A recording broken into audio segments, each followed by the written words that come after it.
Bismillahirrahmanirrahim. Assalamualaikum warahmatullahi wabarakatuh. Pada kesempatan kali ini kita akan membahas materi tentang analisis butir soal tipe uraian. Video kali ini merupakan kelanjutan dari video sebelumnya. Di sana kita sudah menganalisis butir soal yang tipe pilihan ganda. Oke, sebelum kita mulai, silahkan di subscribe, like, dan di komen. Bagaimana cara menganalisis tes uraian? Cara menganalisis tes uraian ini diberikan oleh Whitney dan Sebers. Langkah-langkahnya sebagai berikut. Pertama, tentukan jumlah siswa yang termasuk dalam kelompok atas dan kelompok bawah masing-masing 25%. Nah, ini sedikit berbeda dari tipe pilihan ganda, ya. Kalau dalam pilihan ganda itu apabila kurang atau sama dengan 20 gunakan 50%. Apabila jumlah peserta itu 21 sampai 40 gunakan 33,3%. Dan apabila jumlah peserta itu sama dengan 41 atau lebih, gunakan 27%. Nah, kalau di tes uraian ini berapapun jumlah peserta tes itu tetap menggunakan 25%. Oke, yang kedua, hitung jumlah skor kelompok atas dan jumlah skor kelompok bawah. Ini juga sedikit berbeda dengan tipe pilihan ganda. Kalau dalam pilihan ganda, dalam menentukan tingkat kesukaran soal itu tidak memperhitungkan skor atas dan skor bawah. Jadi semua peserta itu dihitung itu ya. Oke, yang ketiga adalah hitung tingkat kesukaran dan daya beda setiap butir soal dengan menggunakan rumus. Adapun rumusnya adalah untuk mencari tingkat kesukaran, P sama dengan sigma A ditambah sigma B dikurangi 2N skor minimum dibagi 2N skor maksimal dikurangi skor minimum. Sedangkan untuk daya beda rumusnya adalah D sama dengan sigma A dikurangi sigma B dibagi N skor maksimal dikurangi skor minimum. Keterangannya, P itu sama dengan indeks kesukaran soal, D itu adalah daya beda, sigma A itu adalah jumlah skor kelompok atas, sigma B adalah jumlah skor kelompok bawah, N adalah 25% peserta tes. Jadi N di sini itu bukan jumlah peserta seluruh peserta tes ya, tapi 25%. Misalnya jumlah pesertanya 100, berarti N di sini itu adalah 25 karena 25%. Oke, skor maksimal itu adalah skor maksimal setiap butir tes. Dan skor minimum adalah skor minimum setiap butir tes. Oke, di sini ada contoh soal ya. Tabulasi data hasil tes sumatif IPA untuk butir soal nomor 1 yang diikuti oleh 100 siswa.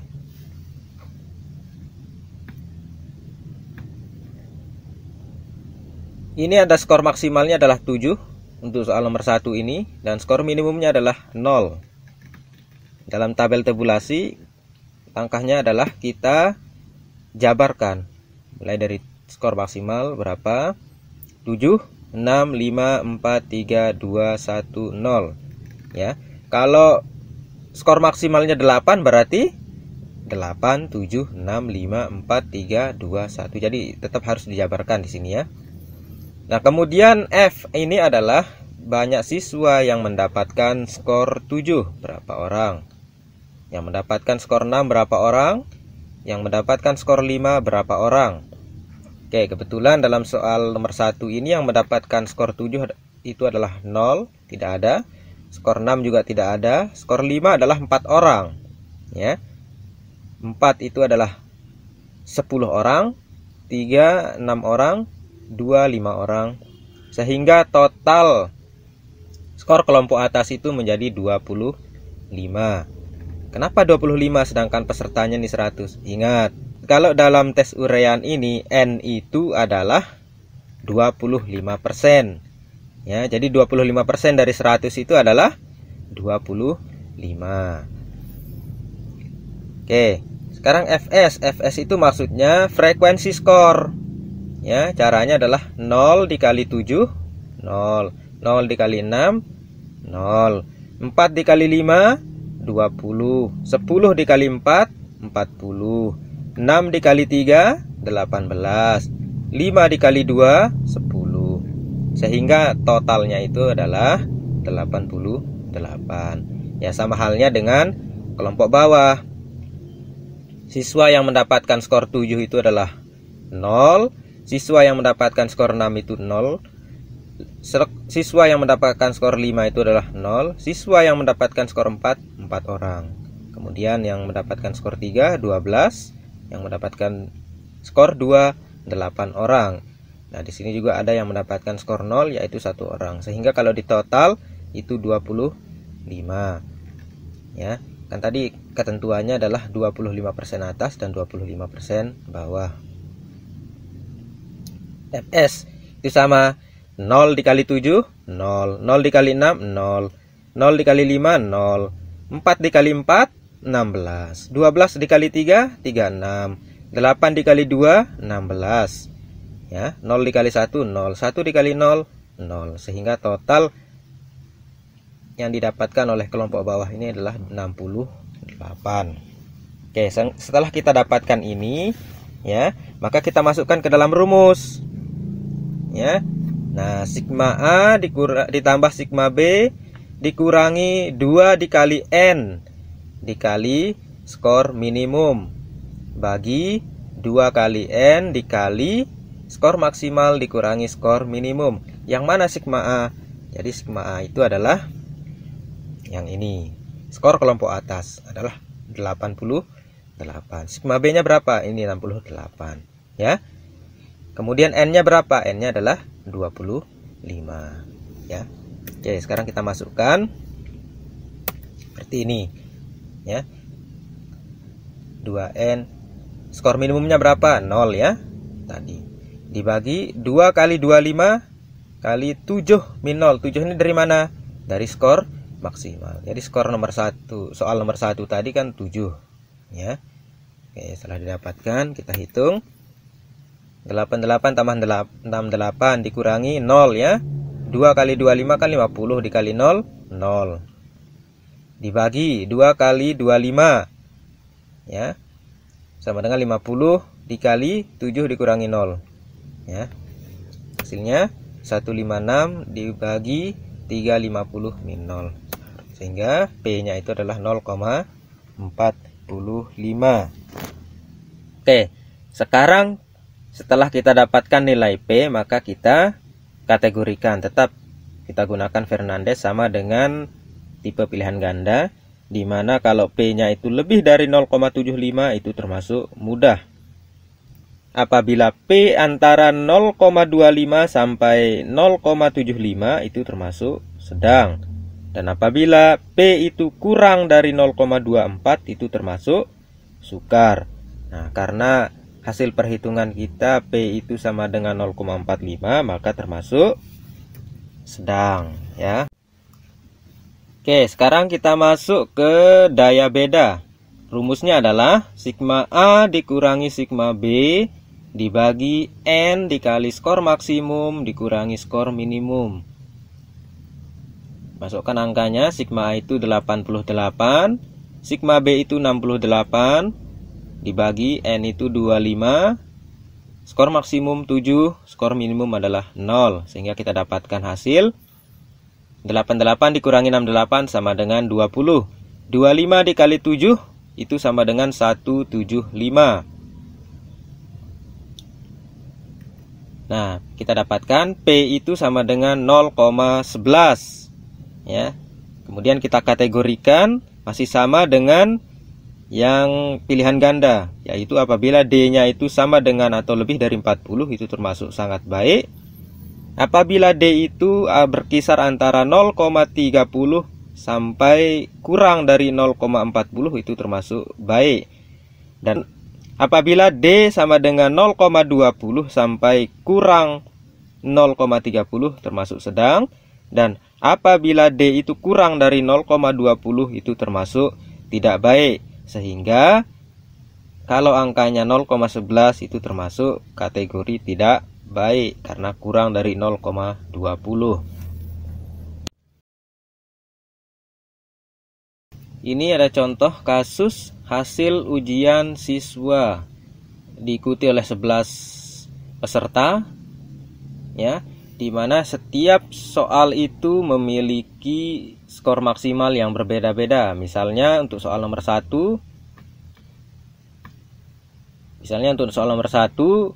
skor maksimalnya 5, skor nomor 2 itu skor maksimalnya 6, soal nomor 3 4, dan soal nomor 4 itu 7.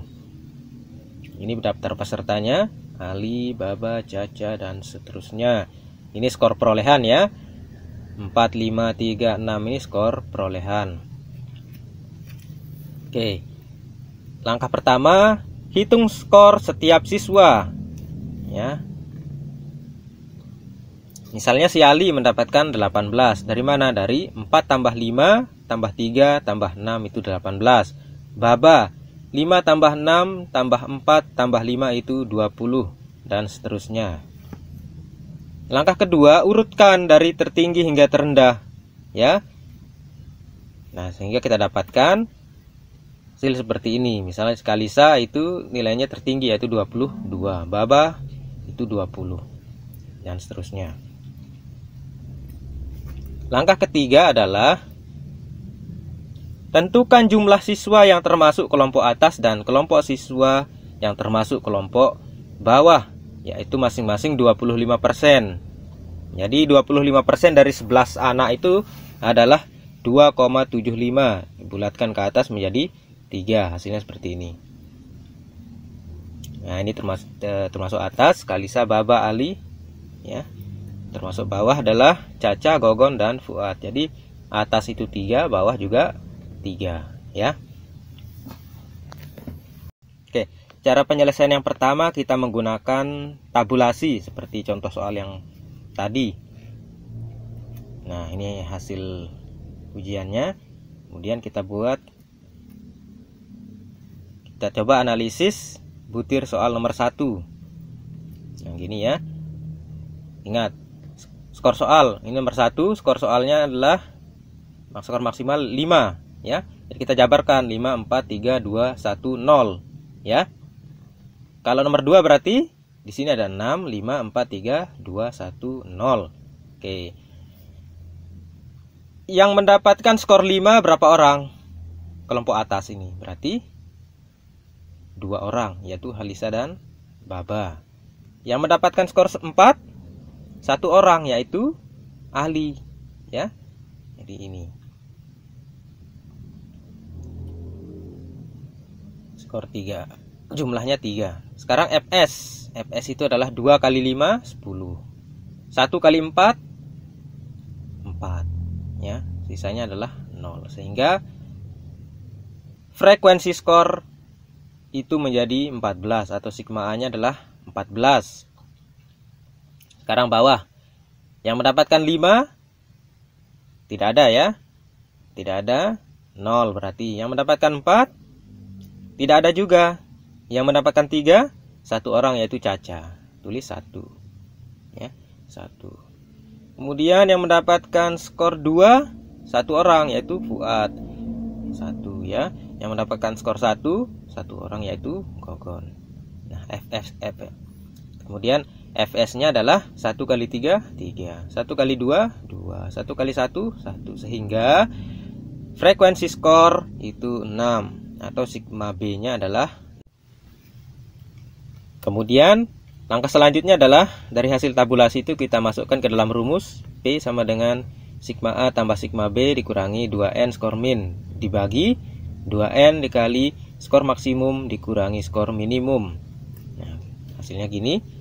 14 itu adalah sigma A, ya, ditambah sigma B dikurangi 2 kali 3, skor minimumnya adalah 0, dibagi 2 kali 3 kali 5 min 0. 5 ini dari skor maksimum. Selanjutnya hasilnya gini, 20 dibagi 6 kali 5 dikurangi 0. Ini 20 per 30 hasilnya 0,67. Kategorinya adalah sedang. Oke, sekarang yang daya beda, yaitu sigma A dikurangi sigma B dibagi N kali skor maksimum dikurangi skor minimum. Hasilnya ini 14 min 6 dibagi N itu adalah 3, skor maksimumnya 5, skor minimumnya 0, sama dengan 8 per 15, hasilnya 0,53, termasuk sangat baik. Oke, itu cara yang pertama dengan menggunakan tabel tabulasi ya. Sekarang kita masuk ke cara yang kedua, yaitu tanpa tabulasi ya. Nah, ini paparannya hasil siswa. Nah, kalau tanpa tabulasi langsung saja di skor ya. Tentukan dulu mana yang atas, mana yang bawah. Langsung saja di skor. Misalnya untuk soal nomor 1 berarti 5 tambah 5 tambah 4, yaitu hasilnya 14. Skor bawah 3 tambah 1 tambah 2, hasilnya 6. Nomor 2, 6 tambah 6 tambah 5, 17 ya. Kemudian bawah untuk soal nomor 2, 3 tambah 2 tambah 2 sama dengan 7 ya. Begitu seterusnya. Jadi langsung saja dijumlahkan skor perolehan siswa yang termasuk kelompok atas dan siswa yang termasuk kelompok bawah. Oke, setelah kita dapatkan sigma A dan sigma B, kemudian kita masukkan ke dalam tabel bantuan. Bentuknya gini. Nomor soal berapa? N itu 3 ya. Kemudian sigma A nya berapa, sigma B berapa, skor maksimum, skor minimum, P masukkan ke dalam rumus, kemudian kategorikan sehingga kita dapatkan hasil seperti ini. Nah, untuk soal nomor 1 N nya adalah 3, sigma A nya 14, sigma B 6, skor maksimum 5, skor minimum 0, sehingga hasilnya adalah 0,67. Nomor 2 N nya 3, sigma A 17, sigma B 7, skor maksimum 6, skor minimum 0, hasilnya adalah 0,67. Sedangkan nomor 3 0,75, nomor 4 0,79. Kategorinya itu soal nomor 1 adalah sedang, nomor 2 sedang, 3 sedang, yang keempat juga termasuk mudah. Oke, selanjutnya adalah menghitung daya beda dengan bantuan tabel. Sama ya, sigma A nya berapa, sigma B nya berapa, masukkan ke dalam rumus sehingga kita dapatkan seperti ini ya. Untuk nomor 1 itu kita dapatkan 0,53, itu termasuk sangat baik. Soal nomor 2 itu kita dapatkan daya bedanya 0,44, termasuk sangat baik. Soal nomor 3 termasuk sangat baik ya, karena hasilnya adalah 0,67. Nomor 4 itu tidak baik karena hasilnya adalah 0,14 karena kurang dari 0,20. Oke, untuk menganalisis butir soal tipe uraian ini ada 2 cara yang dapat kita gunakan. Yang pertama dengan menggunakan tabulasi ya, atau yang kedua tanpa tabulasi. Oke, cukup sekian untuk pertemuan kali ini. Terima kasih. Jangan lupa untuk di-subscribe, like, dan di-komen. Terima kasih. Assalamualaikum warahmatullahi wabarakatuh.